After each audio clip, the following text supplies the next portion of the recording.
Thanks, Josh. Here's a look right now over the skyline. You can see it's a little bit hazy out there. That's because we have such high humidity. So we were trying to see some light fog forming, not successfully, but temperature is incredibly warm. We're almost 80 degrees in some areas. Dew points in the mid 70s out there, and that humidity 94%. So as you head out the door today, if you're going to Jazz Fest, you're going to be feeling that humidity for sure. It's also going to be pretty stormy. We're looking at 2 rounds of storms. The first round is going to come through in the morning hours. We'll see a wave of pretty strong storms, and then we're looking at more isolated storms by the time we get to the afternoon. But in between that, if we see any sun, that's going to hike those temperatures up into the mid 80s. It's really going to be a warm day. 60% chance for rain. You can already see that coming from the west. Baton Rouge about to get slammed by these strong storms, just moved through New Iberia.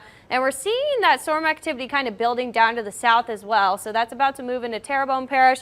We'll see some storm activity over there, and this will extend across the region. So depending on which models are correct, we'll see what the outcome of this storm system is. But this is a mesoscale convective system pushing across the state right now. That's why it's that little clump of storms, and that will continue to push eastward. But notice we have this big low over to the west and this front that's pulling that warm air up and that humidity. So that is going to be some of that activity that we're watching later. We're seeing storms over towards Oklahoma and Texas. It does look like we have a severe thunderstorm warning on some part of the South Shore right now, likely over in parts of Terrebonne Parish. So right now we're seeing that humidity, dew points very high in the 70s.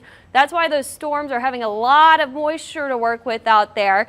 And we're included in that marginal risk for severe weather. Already getting those severe warnings starting to pop up out there. We're in a level 1, but that doesn't mean we couldn't see damaging winds, 50 miles per hour, and large hail up to 1 inch. So we'll be watching for that today, playing that out. We start to see those storms becoming more widespread by the afternoon. And that's going to push through that first wave around lunchtime. Then we start to see those outflow boundaries flying out there. You saw those clouds kind of spreading outwards from these storms. Those are going to help pop up the more isolated in nature storm activity as we go throughout the day. Then things clear up. Sunday, really not looking too bad. We could see a sprinkle or two of rainfall with all this lingering moisture. Then by Monday, we kind of get that southwesterly flow coming in. We'll see a little bit of moisture. We could have some shower activity. So rain potential today. Where we see those stronger storms, we'll have to watch for that flood potential, 2 to 4 inches widespread. We could see isolated higher amounts. And where you see those little purples, we're seeing that chance for 5 inches or more of rainfall. So we'll be watching for that flood threat. Rain chances are going to linger through this week. They'll increase by the end of the week, up to 50% by Friday.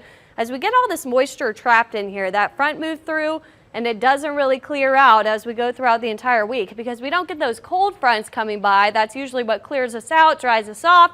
That's not going to happen at least through Thursday, Friday. So we still have that moisture trapped out here. But we're seeing this low that's been pushing across here. It's a little short wave. That's prompting that mesoscale convective